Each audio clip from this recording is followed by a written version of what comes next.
ya. Saya Saiko Diana, anggota kelompok dari tim KKN ITERA, kelompok 103. Nah, sekarang saya ingin menjelaskan mengenai hukum Archimedes. Tentunya teman-teman dari SMA belajar ya tentang hukum Archimedes.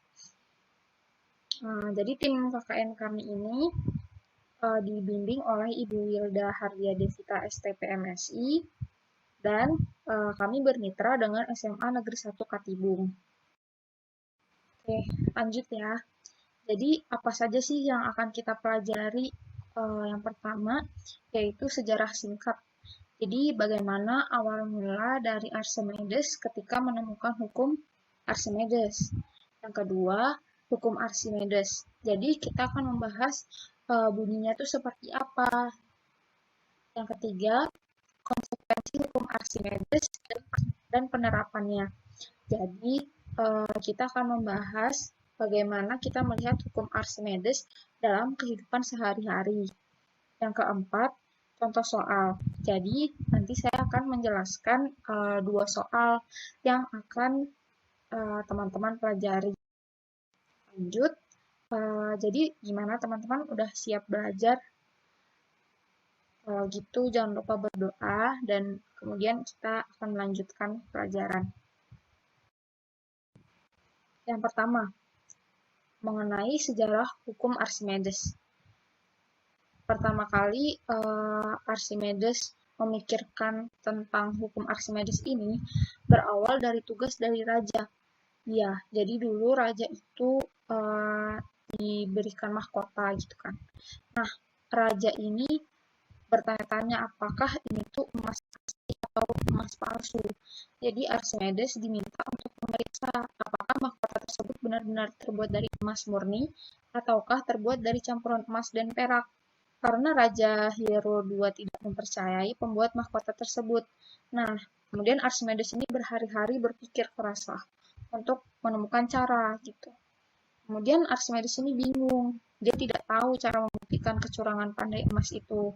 Karena kan dulu belum ada elektronik yang dapat mendeteksi apakah benda itu terbuat dari emas murni atau campuran.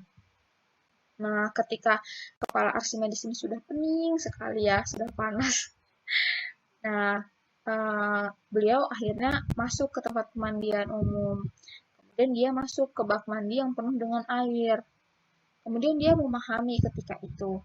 Saat Archimedes berendam di dalam bak mandi, dia melihat bahwa air dalam bak mandinya tertumpah keluar sebanding dengan besar tubuhnya. Kemudian Archimedes menyadari bahwa efek ini dapat digunakan untuk menghitung volume dan isi dari mahkota tersebut. Jadi kemudian dia memahami peristiwa yang dialaminya dan teman-teman pasti tahu istilah Eureka, ya kan? Dengan membagi berat mahkota dengan volume air yang dipindahkan, kerapatan dan berat jenis dari mahkota bisa diperoleh. Jadi kemudian Archimedes turun ke jalan saking senangnya gitu. Kemudian ia berkata Eureka gitu, sambil menangis, yang artinya aku telah menemukannya. Gitu. Kemudian kita lanjut ya, bagaimana hukum Archimedes itu bunyinya.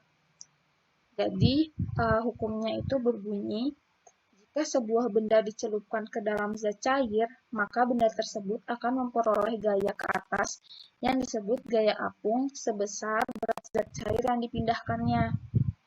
Nah, jadi di sini teman-teman bisa melihat kan, ada dua contoh ilustrasi. Nah, pertama, ini masih penjelasan dari slide sebelumnya.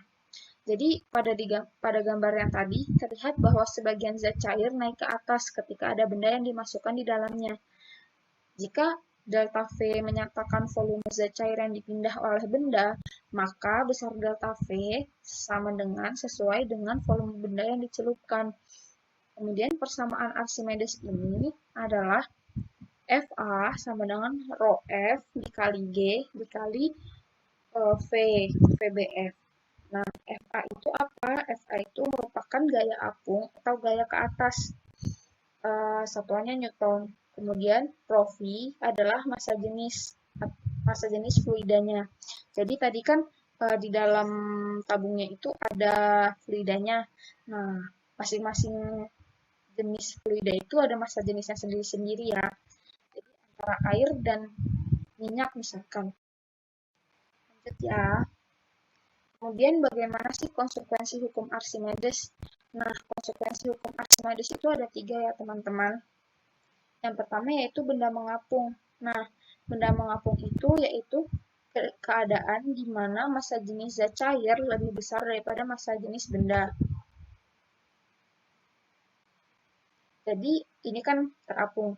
Nah, ini kan bendanya. Tadi kita ingat massa jenis itu sama rho sama dengan M per V. Nah, benda itu mengapung ketika benda ini memiliki massa jenis yang lebih kecil daripada massa jenis fluidanya gitu. Kemudian yang kedua yaitu benda melayang. Nah, benda melayang itu terjadi ketika massa jenis zat cair sama dengan massa jenis benda. Jadi massa jenis benda yang ini itu sama dengan massa jenis fluida yang ada di sekelilingnya. Kemudian yang terakhir yaitu benda tenggelam. Nah, benda tenggelam ini yaitu keadaan di mana massa jenis zat cair lebih kecil daripada massa jenis benda. Kemudian, gimana sih penerapan hukum Archimedes? Nah, dengan prinsip tadi, untuk mengingat 3 keadaan tadi, konsekuensinya. Yang pertama, ada penerapan hukum Archimedes pada kapal selam. Nah, kapal selam itu mampu mengatur massa jenisnya di dalam air agar bisa menyelam, melayang, dan mengapung di permukaan air dengan cara mengeluarkan dan memasukkan air untuk mengurangi atau menambahkan massanya. Nah, jadi kan tadi konsepnya itu massa jenisnya ya. Jadi kalau kapal selam ini dia menerapkan 3 konsekuensi tadi. Supaya bisa menyelam, berarti kan harus tenggelam. Jadi massa jenis kapal selamnya dinaikkan supaya massa jenis airnya menjadi lebih kecil. Kemudian ketika melayang, kapal selam ini menyesuaikan dengan supaya massa jenisnya itu sama dengan massa jenis fluida di sekitarnya. Nah, ketika mengapung, massa jenis kapal selam ini menjadi lebih kecil daripada massa jenis airnya gitu. Sehingga si kapal selam ini bisa mengapung. Nah, cara mengaturnya itu dia dengan memasukkan air atau menguranginya gitu. Sehingga kalau misalkan pas mengapung, itu tentu lebih banyak rongga udaranya kan, sehingga dia bisa mengapung di atas gitu. Karena massa jenis dari udara itu lebih ringan, sangat ringan ya teman-teman dibanding dengan fluida dan yang lain-lain. Kedua yaitu balon udara. Nah, penerapan hukum Archimedes juga berlaku pada benda jenis gas, yaitu balon udara. Agar dapat melayang di udara, balon udara diisi dengan gas yang memiliki massa jenis lebih kecil dari massa jenis udara di atmosfer. Jadi tadi seperti saya bilang kan, kalau misalkan massa jenis udara itu kan kecil sekali ya, sehingga untuk kapal selam tadi mengapung itu dia mengurangi air supaya udaranya terisi. Nah, balon udara juga punya prinsip yang sama. Jadi di balonnya itu diisi gas yang massa jenisnya itu lebih kecil daripada massa jenis udara di atmosfer gitu, sehingga dia bisa melayang. Terus yang ketiga yaitu kapal laut. Nah, kapal laut ini kan biasanya terbuat dari baja atau besi. Nah, tetapi mengapa gitu dia bisa mengapung di atas laut? Karena kalau misalnya kita pikirkan secara logika, besi atau baja itu kan berat sekali ya teman-teman. Tentu massa jenisnya juga besar. Tapi kenapa dia bisa mengapung di atas air? Nah, ternyata hal ini karena gaya angkat kapal sebanding dengan berat kapal. Kapal laut memiliki bentuk berongga, sehingga volume air yang dipindahkan lebih besar dan gaya angkat ke atas lebih besar juga. Seperti itu. Nah, ngomong-ngomong tentang gaya angkat, jadi gaya angkat itu kalau misalkan kita pernah mencoba menimbang benda di dalam fluida, mengapa berat benda di dalam fluida lebih kecil daripada beratnya di udara? Ternyata hal ini disebabkan oleh adanya gaya apung loh. Jadi ilustrasinya begini, teman-teman pernah nggak misalkan berenang? Nah, kita itu kalau misalkan menggendong teman kita ya, mengangkat teman kita di dalam air, air itu kan fluida. Nah, rasanya itu teman kita di dalam air itu lebih ringan daripada ketika kita menggendong teman kita ketika tidak di dalam air. Nah, kenapa sih? Nah, ternyata ada yang namanya gaya apung. Nah, gaya apung itu kalau misalkan dituliskan secara matematis, rumusnya seperti ini, yaitu WBF sama dengan WU dikurang FA. WBF sama dengan Rho B dikurang Rho F dikali VBF dikali G. Gitu. Jadi teman-teman bisa pakai rumus yang atas atau rumus yang bawah ya. Keterangannya. Nah, WBF itu berat benda di dalam fluida. Kemudian WU itu berat benda di udara dan FA itu gaya apung. Jadi tadi FA-nya kan bisa kita cari pakai rumus Rho dikali V dikali G. Nah, jadi rumus yang kedua itu sebenarnya kayak penguraiannya gitu dari FA. Seperti itu. Kemudian, jadi hukum Archimedes ini bagian dari yang namanya fluida statis ya teman-teman. Jadi fluida statis itu kan, saya ulangi lagi, fluida yang nggak bergerak kemana-mana gitu. Jadi kita fokus gitu di fluida statis. Jadi hukum Archimedes itu termasuk salah satu hukum dasar yang digunakan ketika kita mempelajari fluida. Kemudian kita akan membahas contoh soal. Contoh soal yang pertama yaitu sebuah benda dicelupkan ke dalam minyak dengan massa jenis 0,8 gram per cm kubik. Ternyata 25% dari volume benda tersebut terapung di permukaan minyak. Tentukan massa jenis benda tersebut. Kalau misalkan kita buat ilustrasinya, kan seperti ini. Kan katanya sebuah benda dicelupkan ke dalam minyak dengan massa jenis. Jadi misalkan ada sebuah wadah gitu ya. Kita gambar dulu ya, maaf ya gambar saya jelek. Nah, kalau tadi kan kita selalu pakai fluida. Nah, fluida itu bisa banyak jenis, bisa air, bisa minyak, gitu. Nah, kali ini fluida yang digunakan itu minyak. Misalkan ini fluidanya. Kemudian ada benda dicelupkan ke dalam minyak dengan massa jenis 0,8 gram per cm kubik. Jadi, minyaknya ini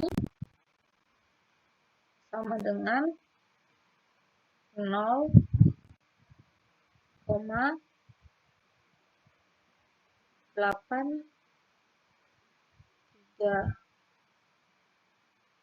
gram per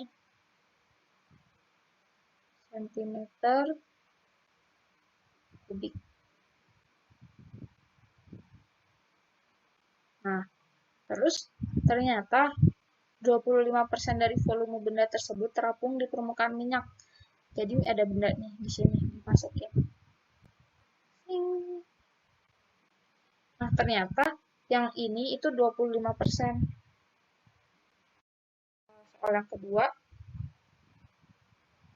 itu katanya sebuah benda memiliki berat 6 Newton di udara dan 4 Newton di dalam air. Jika massa jenis air itu 1 gram per centimeter kubik, tentukan massa jenis benda tersebut. Nah, jadi tadi kan kita pertama tuh udah belajar soal gaya angkat ya. Nah, di sini tuh diketahui tuh W udara itu W itu kan berat ya. W di udara itu 6 Newton. Kemudian W benda di fluida itu 4 Newton. Kemudian Rho airnya 1 gram per centimeter kubik. Kalau kita jadiin kilogram per meter kubik, berarti jadi 1000 kilogram per meter kubik. Nah, yang ditanya tuh massa jenis bendanya berapa. Nah, kita pakai rumus tadi. Rumusnya itu kan WBF sama dengan WU dikurang FA. Nah, FA sama dengan, kalau misalkan yang dicari itu FA-nya, jadi kita pertama itu cari FA-nya dulu ya. Kalau misalkan soalnya kayak gini, kita nggak perlu nyari FA sama dengan Rho dikali V dikali G. Kita bisa pakai ini aja, langsung PU dikurang WBF. Jadi FA sama dengan 6 dikurang 4 sama dengan FA sama dengan 2 Newton. Jangan lupa satuannya ya teman-teman kalau ngerjain fisika. Terus selanjutnya kalau kita udah tahu gaya angkatnya 2 Newton, tapi yang dicarikan bukan gaya angkat, massa jenis. Kita lanjutin, baru kita masukin ke rumus FA, karena kita mau cari V-nya. Jadi, FA sama dengan rho V dikali G dikali VBF. Nah, kita cari VBF sama dengan, diputar ya ini. Jadi, yang rho sama G ini pindah ruas ke FA, jadi pembagi. Jadi FA dibagi rho F per G. Jadi VBF sama dengan, tadi FA-nya kan 2. Kemudian rho V-nya itu kan sudah diketahui ya, 1000. Kemudian dikali G. Di sini kita G-nya pakai 10. Jadi kalau ini dikali kan jadi 10 pangkat 4, ya kan? Nah, kalau gitu berarti VBF sama dengan 2 kali 10 pangkat min 4. Karena pembaginya dihilangin. Jadinya 10 pangkat 4-nya naik ke atas, tapi pangkatnya minus. Kemudian, emangnya kan massa jenisnya yang ditanya. Ini belum massa jenis ya, ini masih volume ya teman-teman. Kita tinggal cari, pakai tadi. Kita harus ingat kalau rho itu kan massa per volume. Nah, katanya massanya itu 0,6. Kok bisa 0,6? Nah, kita ingat, ini kan beratnya 6 Newton. Nah, kalau misalkan berat itu W sama dengan M kali